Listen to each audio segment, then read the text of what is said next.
On the day we were supposed to start our honeymoon, he surprised me by giving me papers that said he wanted a divorce. He said he was taking his whole family on the trip, and if I didn't like it, we could split up. Inside, I was furious. Okay, fine, I thought to myself. But remember, I'm still free. He looked shocked as I stood there feeling triumphant. My name is Emma. I'm 35 years old, and I work at a real estate company.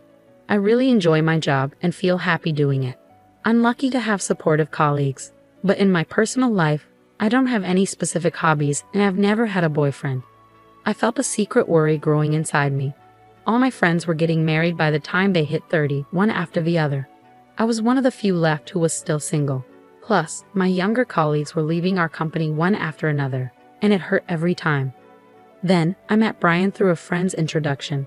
He was 2 years younger than me and had a smile that made me feel warm and protective. He didn't talk much but always listened to what I had to say when we needed to make decisions. He made me feel like my thoughts mattered. Since I had no experience with relationships before, I quickly fell for Brian's personality. Our relationship progressed smoothly. When I brought up the topic of marriage, he simply said, "Okay, let's do it." Marriage involves making lots of decisions: the wedding, the honeymoon, finding a new home to live in together. It's a huge event in a person's life, so I wanted us to decide things together. But no matter what decision we faced, Ryan always let me take the lead. He never shared his own thoughts. He just agreed with whatever I said. Brian's personality began to seem unreliable to me, and I started feeling unsatisfied with him. Another thing bothering me was my relationship with my mother-in-law. She was completely different from Brian, not easygoing at all. She never listened to my opinions and always imposed her own ideas on me. "Emma, when you get married, you'll quit your job and focus on taking care of the house, right? You're not getting any younger, you know. If you don't hurry, you might not be able to have kids. Brian is working hard, so as a woman, you should focus on the family. It's a wife's duty to support her husband." These were the first things she said to me when I went to greet her. The husband works outside and the wife takes care of the home. She clung to old-fashioned ideas like this. The truth is, I earn more money than Brian does. He doesn't seem to mind, and he's even told his parents about it, but his mother doesn't seem to approve. A woman who earns more than a man isn't charming. Maybe you can't do any household chores, can you? A wife should cook, do laundry, clean, and take care of her husband's health. Can you do that? She said, looking down on me. You're right, it's definitely different when it's your mother-in-law saying those things. While it's not something to boast about, I can handle all the household chores because I've been living alone for a long time, and I don't plan on quitting my job after getting married. I want to prioritize myself just as much as Brian. But when my mother-in-law criticized me, Brian didn't stand up for me. Instead, he just nodded along with her. That made me feel uneasy about relying on him for the rest of my life. But then again, Brian is younger than me. Maybe he'll become more dependable as he gets older. If this marriage doesn't work out, I might never get married at all. My mind is torn between anxiety and desires, stuck in an endless conflict. But time doesn't wait, even when I'm troubled. There are so many decisions to make for the wedding. Where to go for the honeymoon, arranging time off from work, and more. The to-do list keeps growing, and it's making me feel even more uneasy. I was juggling busy days, preparing for both work and marriage. One day, I talked to Brian about our plans. Considering our work schedules, we can only take a long vacation at this time. So should we have our honeymoon during this period? I asked. Yeah, that sounds good to me, Brian replied. Both of us had similar quiet periods at work, so this was our only chance for a long vacation. But there was a problem with the wedding. The venue I've always dreamed of is so popular that it's booked for over a year in advance. In that case, what do you think about having the honeymoon before the wedding? I checked, and some people do that.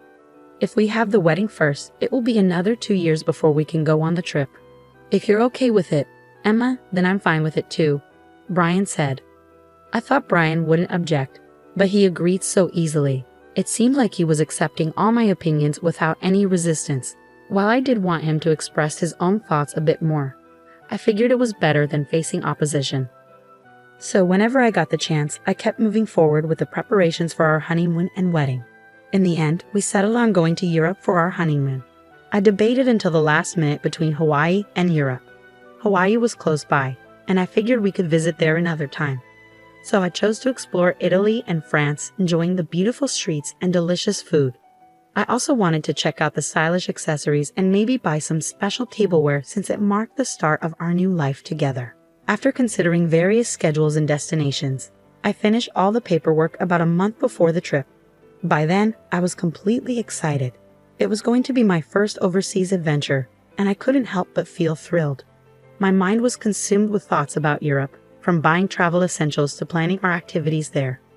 Because of this excitement, any lingering dissatisfaction I had with Brian had disappeared completely.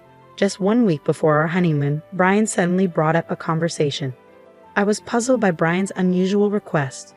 He rarely asked me for anything, so I was curious about what it could be. Could it be related to our trip? Did he find a place he wanted to visit? I was filled with anticipation as I asked him, "What's wrong?" Brian innocently made his request, saying, "I want to go to see Taylor when we're in Paris. Mom really wants to go there." I was taken aback. "Your mother-in-law?" "Wait, what do you mean?" I couldn't keep up with this sudden turn of events, but Brian seemed to think it was obvious. "Well, since everyone else is going, we'll all be together even during the trip, right?" "What do you mean by everyone?" "It's our honeymoon, so it's obvious that it's just you and me going." "But my mom thinks it's normal for the whole family to go," Brian explained. "First of all, I only made reservations for 2 people. You and me, Brian. The deadline for booking was 7 days ago.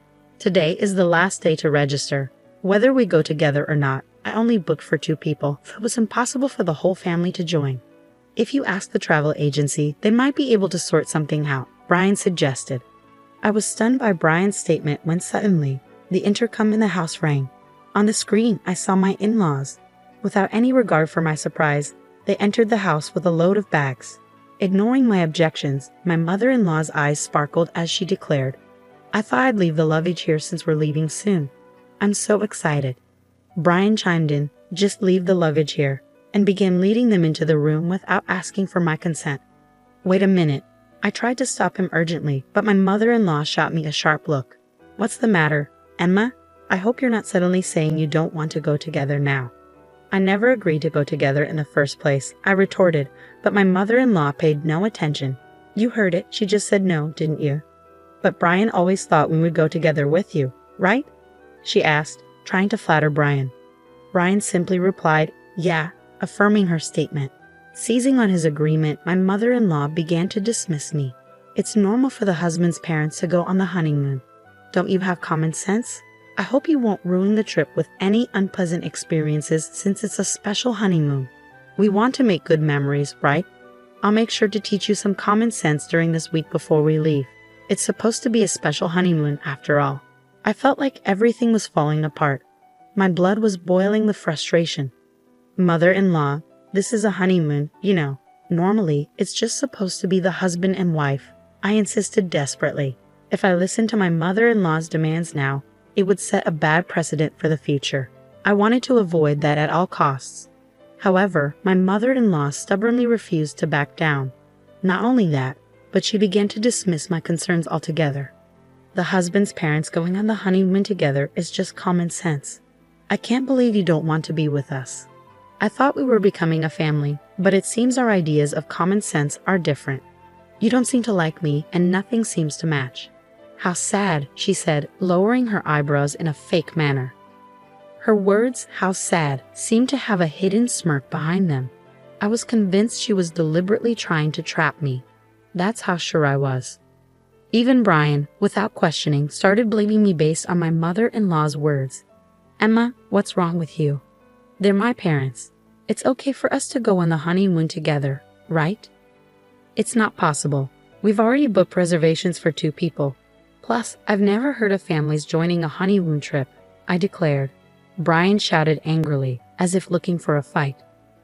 "I never realized you disliked my parents so much, Emma.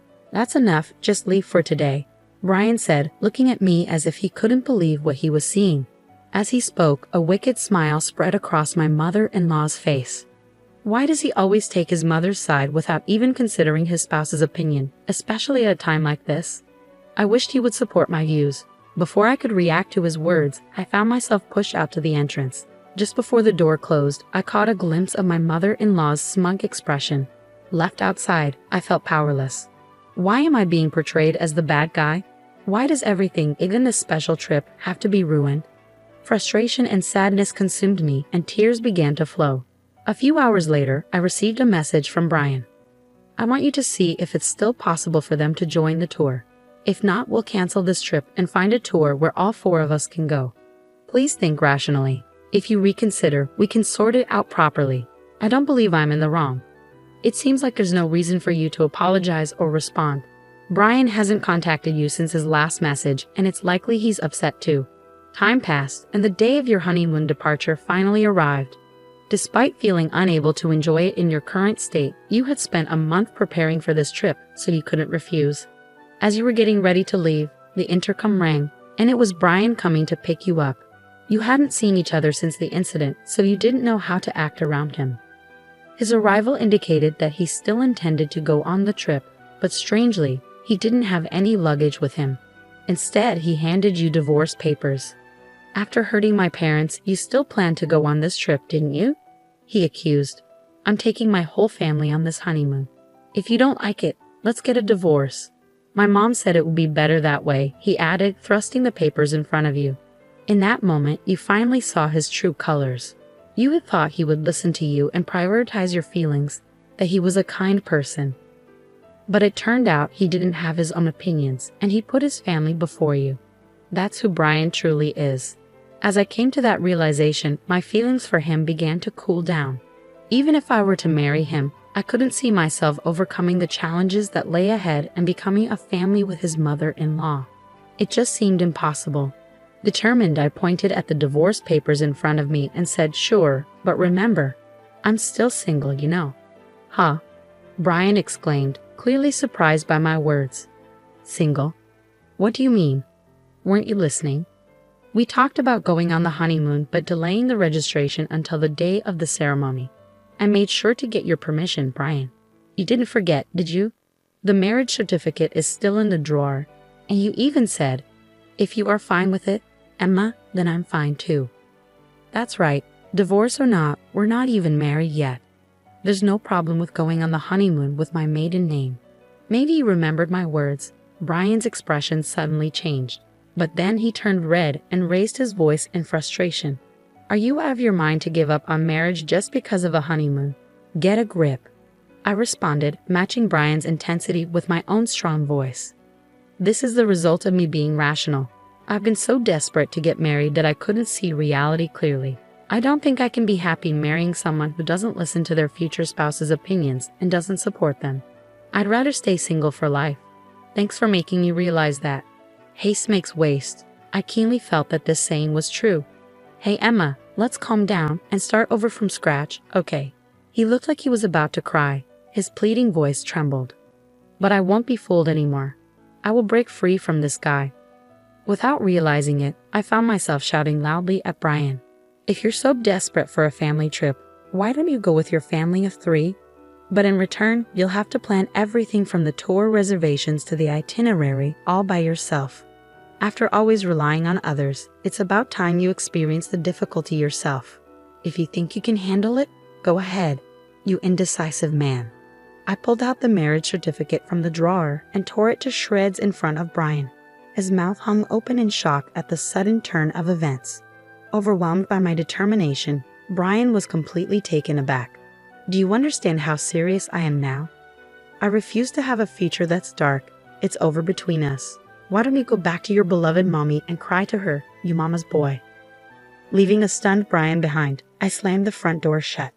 Given his demeanor, he might actually go cry to his mother. I could easily imagine that happening. Afterward, I contacted the tour company to cancel our reservations. Since it was a same-day cancellation, we were charged 100% of the fee. I billed Brian for the entire amount since he was the one who ruined our honeymoon. It felt like the right thing to do. Later, Brian blamed me for the failed marriage and spread rumors about it to those around us. However, it seemed that no one sympathized with him among our relatives and coworkers. Instead, he started to be seen as an unconventional mama's boy due to his past actions and was disliked by many. When I told my parents about the divorce, they were initially surprised but quickly accepted it. Marriage isn't the only source of happiness. As long as you're happy, Emma, that's what matters. I couldn't be more grateful for my mother's words. As a side note, since then, my hobby has become traveling. I felt it would be a waste to let long vacations go to waste, So I embarked on my first solo trip. Going overseas alone was a bit daunting, but I enjoyed a relaxing time in historic cities I had always wanted to visit. Wow, being alone is actually quite enjoyable. Thanks to the historical adventure trip, I've started to fully enjoy solo traveling. Whenever I have time off on my next break, I'm planning to embark on my next overseas trip. I've begun a life where I won't let myself be controlled by marriage alone.